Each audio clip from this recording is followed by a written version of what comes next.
So, eto na nga. Ito na yung pinakahihintay nyo kung sino yung mga winners ng pag-giveaway natin. And please, sa mga hindi ko napili or sa mga hindi nanalo, wag po kayong mag-aalala kasi magpapag-giveaway po ulit tayo. Just stay tuned. So, eto na nga, the moment of truth, Charis.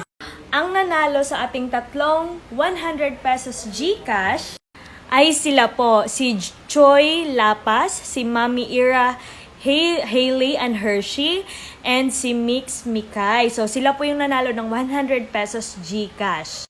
Nanalo rin si Eda Galicia. Eda Galicia ba? O tama, Eda Galicia. So, Eda Galicia, ito po yung napanalunan mo. Isang frag suit, dalawang onesies na pang milestone, dalawang cloth diaper, and isang bonnet. Ang kasunod nating winner ay si Miss Quilin. Quilin ba? Tama. Quilin. So, Miss Quilin, ito po yung napanalunan mo. So, 4 yan siya na onesies. Yung isa, yung nasa baba, yung kulay yellow, pang sexy-sexy yan siya, ganun. Ang isa pa nating winner ay si Miss Jonalyn Rigida Bell. Again, Jonalyn Rigida Bell para rather. So, yan po yung napanalunan nyo. Dalawang onesies na pang milestone, isang terno na pang tulog, dalawang cloth diaper, tsaka dalawang tawag dito, bonnet.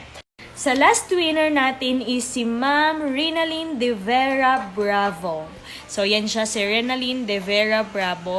Yan po yung napanalunan niya, Pampers Pants na 37 pieces, medium size, and then isang Silkan na facial cleanser. So, yun po lahat yung mga nanalo. So, sa mga hindi nanalo, better luck next time. So, magpapag-giveaway ulit tayo. Sa lahat ng mga nanalo, please PM nyo ko sa IG. Please, i-PM nyo ko sa IG para sa shipping details. And please, limit your expectation kasi nga pre-love po siya ni Aya. Pero magaganda pa siya. Yun lang. Salamat!